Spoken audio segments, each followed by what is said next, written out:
All right, hey, Dr. Islam here. So we have some good positive news from the horse's mouth itself. So, I was talking about we've been doing some a little case study for our lovely patient here, and it's been now this is going to be his sixth infusion, and he had a biopsy done last week, and if I remember telling you guys that he was not able to eat, and after the first infusion, remind me again.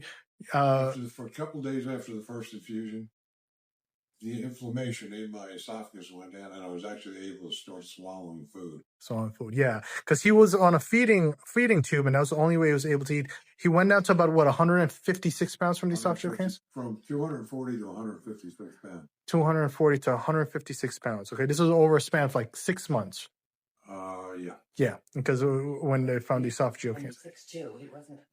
Yeah, he's 6'2" as well. He's fairly tall. So now, last week, right before the fifth infusion, they did a biopsy, and it came back. It was malignant before, and now it's came back fragmented and non-malignant. Correct. Yeah, and his doctors, he was there, and his doctors were kind of shocked to see in the state you were in, right? Yeah. Yeah. So it's kind of amazing to kind of see, and we're going to continue with the infusions. As I said, I've just been doing the high dose vitamin C, ozone, and glutathione, and we're going to keep on at it. One of the things actually back, people don't realize, the food aspect, but even just the quality of life, getting back the quality of life, and you mentioning even the intimacy. A lot of people don't think of this, and I know it's a little sensitive information, but a lot of people don't think of the intimacy aspect, there's some small things of the quality of life that gets affected.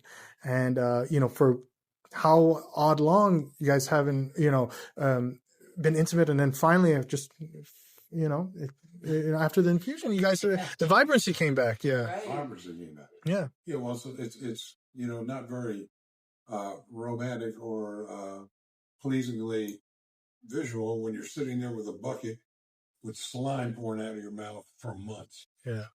Not able to eat, not able to drink, and just a constant discharge of slimy fluid. Yeah.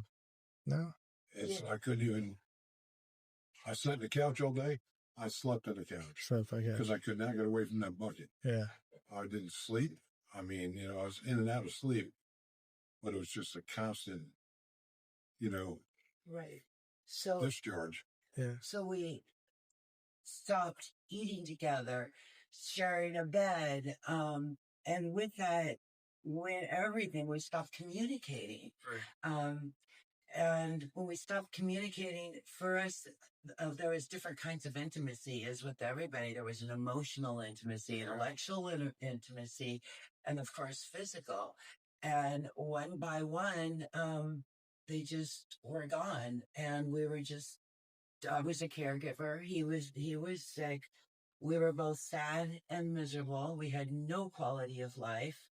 And it really started to affect us both individually, spiritually is where it went. Spiritually was the last once everything else was gone. And then miraculously, things started getting better. So it was even affecting my mind and my thought process. Just the lack of food, the lack of hydration. It really, really wreaks havoc on your body and your mind and everything else. Yeah. So no, this is I'm really glad that things, and as I say, this is just something I've done, studies even with the Reurian Clinic when they've done it, and just following, you still doing your traditional methods, but having these aspects, giving the body the best fighting ability. Now, as you saw with my pituitary tumor patient, I just did this because the only option for her was resection after 5 years. And, even still, but it's giving the body the best fighting ability to attack these cancers. And, this is just, a hopeful episode, and hopefully, we can benefit more people. Yeah.